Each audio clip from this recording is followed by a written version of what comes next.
Hey Canucks fans, welcome to another edition of Ask Me Anything. I'm Canuck Clay. I'm the founder of the GLCPC, the Good Looking Canucks Positivity Club. This is my Canucks take, all in one take. It's Clay's Canucks commentary for Sunday, July the 25th.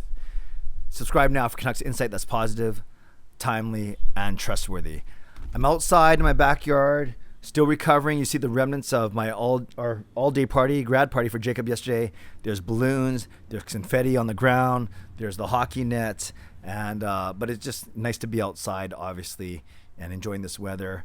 And I want to say thank you for your feedback to my Jake Virtanen video from earlier this morning. Jake Virtanen placed on unconditional waivers for the purposes of buyout, so we expect him to be bought out over the next couple of days as the Canucks look to free up more cap room. I want to say make sure you join me for my live stream tonight at 10 p.m., my weekly live stream for everyone. Lots to talk about between the expansion draft, the entry draft, the big trade, and of course the Jake Virtanen buyout.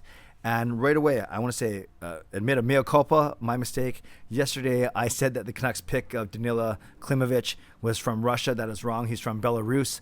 Not sure what I was thinking. Actually, I know what I was thinking. I wasn't thinking. I in my haste to record the video, I didn't do enough research. So yes, I know that Belarus and Russia are two different countries. I know that even they don't get along that well. I get all of that. Thank you to everyone who pointed it out, and that was indeed my mistake. So I humbly ask for your forgiveness and understanding. Let's get to your questions. I have about 12 of them here. There are more than 12 left on my video yesterday, which was awesome, but I can't get to all of them. But those that I don't answer here verbally, I will do my best to answer in writing by the end of the day. So let's get going. A lot of them on Oliver Ekman-Larsson, understandably. Joel, how do you think Oliver Ekman-Larsson's first season will compare to Schmidt's? Schmidt had a tough year, coming from a really good team in Vegas. Then with COVID, wasn't able to really hang out with his teammates and their families socially. And I think it showed on the ice, especially with an uneven start. Got better as the season went on, but now we're hearing all these rumors that he's not happy in Vancouver. Ekman-Larsson coming from a team not as good as Vegas in Arizona, and he's saying all the right things based on his media availability yesterday. He's going to be given a prominent role. I do think that Oliver Ekman-Larsson will have a better first season with the Canucks than Nate Schmidt did. I hope that Schmidt actually still, if he's still with the Canucks, I hope that he obviously has a much better season as well. And it could be the makings of a pretty good defense core with Hughes, Rathbone, and Myers on there as well. Maybe a returning Travis Hamonic. So we'll see what happens, but I do think Ekman-Larsson's first season will be better than Schmidt's first season because it won't be in the middle of COVID, and he's basically coming from a worse team than Schmidt did. So I hope that makes sense. Reaction Club. Oliel didn't have a great season with the Coyotes last season. Do you think he needs someone like being under the guidance of the Sedins to return back to form, or can Oliel be a good guardian for Hughes? So I don't think Hughes needs him to be a good guardian. They're not even going to be playing on the same pairing because they're both left shot guys. But obviously, any type of locker room leader, experienced, respected veteran is going to help any of our young players, including Quinn Hughes. As for, does he need to be under the guidance of the Sedins? No, I wouldn't put it like that. Reaction Club, I do know that Sedins spoke to Ekman-Larsson's compete level and his leadership. So they had a hand in bringing him in, but not the only hand in bringing him in. So I think more Ekman-Larsson doesn't need the Sedins to return to form. I think sometimes you just simply need a fresh start. And that's the way Canucks fans, optimistically, we need to look at this deal. Travis Green, not sure why the head coach is taking time to ask me questions, but Travis Green says, with the arrival of OEL, Quinn Hughes will need to be paid out, and our decor will be too expensive. Do you see Myers or Schmidt being moved out? I don't think Myers will be because there's really no buzz around that, but there's certainly some buzz around Nate Schmidt. So yeah, the Canucks are going to have to move either Nate Schmidt or Braden Holtby to get through the rest of this offseason, and that's going to come up in a question a little bit later. Beauty Breaks, how many points do you think OEL gets this year, and how many goals do you think Garland will get? So for OEL, I said in my vlog yesterday that he's still half a point per game producer, and I think he's going to do even more here. So I'll say he'll get about 42 or 43 points, so just over 0.5 points per game, so 42 or 43 points. As for Conor Garland's goals, likely playing with Horvat and Hoglander to start off on our second line. Let's go with 22 goals for Conor Garland, even more maybe about 25 goals for Garland. Chris Seifried, Hall of Fame member, says this: who will be our top pairing on D? Is it Hughes and OEL or Hughes and Rathbone? Also, what will our penalty kill look like in your opinion? I think our top pairing as it stands, if if Schmidt stays, let's say that Schmidt stays and Hamonic somehow stays as well, I would go OEL and Schmidt as your number one pairing. I'd go Hughes and Hamonic as your second pairing. Then I'd go Rathbone and Myers as your third pairing. If Schmidt doesn't return, then yeah, you might be looking at OEL and Myers as your first pairing, and then Hughes and someone on the second pairing. I just think they don't need Quinn Hughes to play to have all the heavy matchup minutes, if you think of that's what a first pairing does. But then Hughes will get all the power play time, of course. And then when it comes to our penalty kill, I think the 4 forwards now that are going to be on the penalty kill will be Jason Dickinson, will be a Tyler Mott. Now we've lost Beagle and potentially Sutter, so you could use Highmore in the penalty. So you got Highmore, you got Mott, you got Dickinson, and then maybe one of Pearson and or JT Miller. That's the way I think it'll look. Then on the blue line, you can use anyone like Myers and Ekman-Larsson or Schmidt and Hamonic. But Hughes and Rathbone won't be the first guys out there for the penalty kill, that's for sure.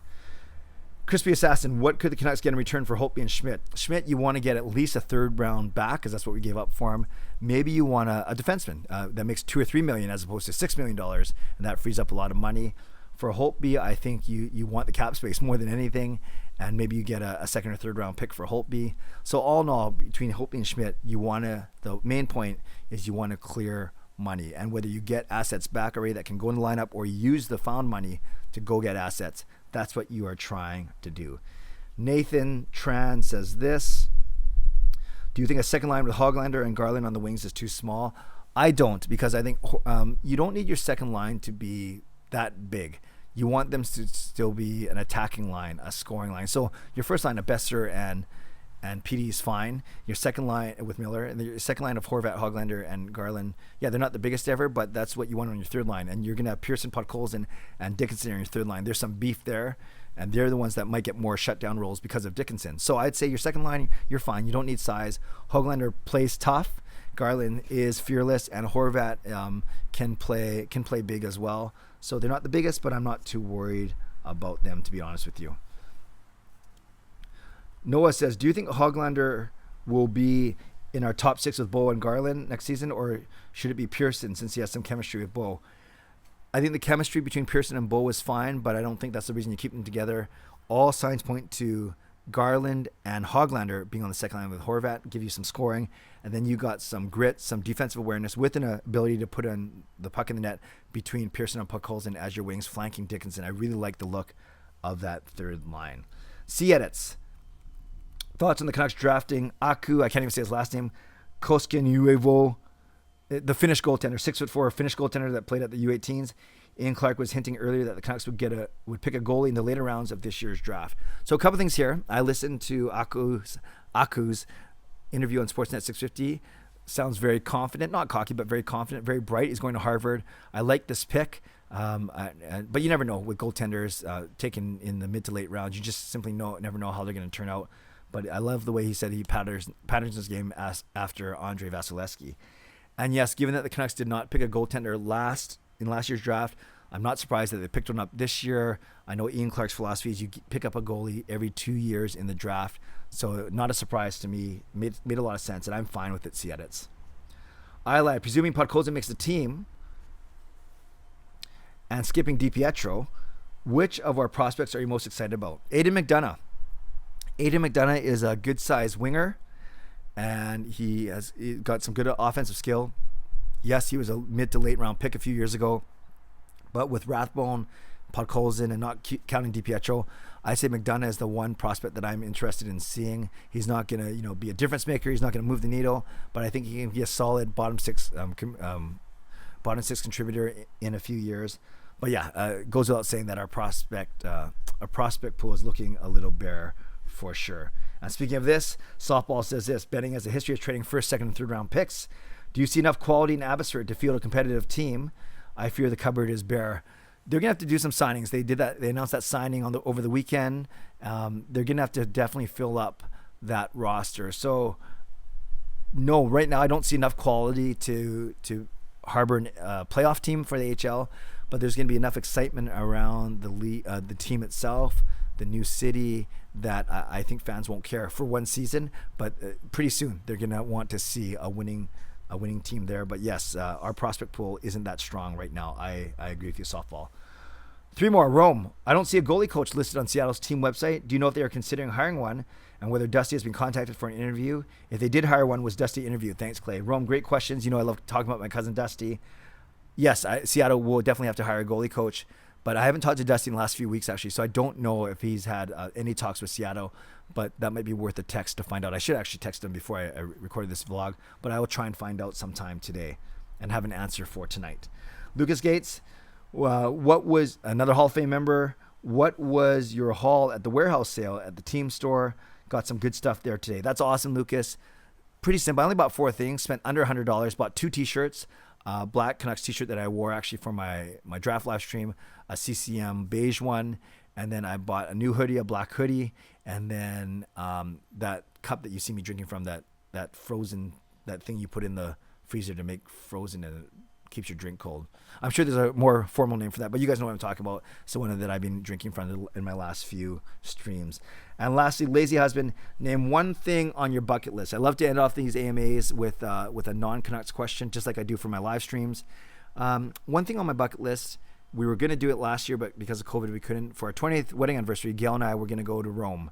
We're going to and go to Europe. So that's the one thing. I've been blessed to go to Rome on my own, been blessed to be in England and Europe, but never with Gail. So I think for my couple bucket list, it'll be to take Gail to Europe, including Rome. Maybe we have to wait till our 25th wedding anniversary, but that's fine. And then for myself, a bucket list item, obviously seeing the Canucks win the Stanley Cup would be good. I have dreams of selling out a stadium or arena for a speaking gig or a concert playing the piano. But realistically, I think a bucket list item would be, maybe grow this channel to 10,000 subscribers. I don't worry so much about the numbers on this channel, but I think that could come, maybe not like right away, but if I keep doing good work, maybe that'll come as well. So that was a pretty weak answer, I must admit. So maybe I'll have a better one for tonight. But for now, let's say going to Rome with my lovely bride, Gail. Okay, you guys, thanks for your questions. As always, I hope I answered them to your satisfaction.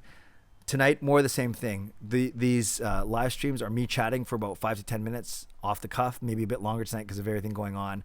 But then it'll be a chance to answer all of your questions. So if I didn't get to yours today, or if I need to do a redo, make sure you join me tonight at 10 p.m. Right here on YouTube for my weekly live stream. Leave a comment below to your reaction to any of my answers here, or maybe just to say hey, or maybe type in the comments one thing that's on your bucket list. That's always cool for me to read. And again, if I didn't get to your question, I'll do my best to answer it, typing it out later today on yesterday's video. Okay, friends, leave a comment below. Subscribe if you'd like to. Like this video if you'd like to. Become a member of this channel if you'd like to. Shout out to my Hall of Fame members, Jens95, simalexander, Justin Credible, nucksfan number 29, Lucas Gates, Chris Seifried, Adam Broomfield, Shea Family Channel, Jamie Sports Talk and More, Shannon Hollingworth, and Andrew Chang. Thanks for your support as always. And thanks to the support of all members of all levels. You are listed in my video descriptions. If you want to become a member of the CCC Crew, press the join button underneath this or under my videos, or on the memberships tab on my YouTube channel. Have a great day. Got a busy day at church now and doing some family things, a bit of studying. And I'll see you tonight at 10 p.m. for my live stream. Stay safe, stay healthy, take care of yourselves, and take care of each other. Have a great day. God bless, and go Canucks go.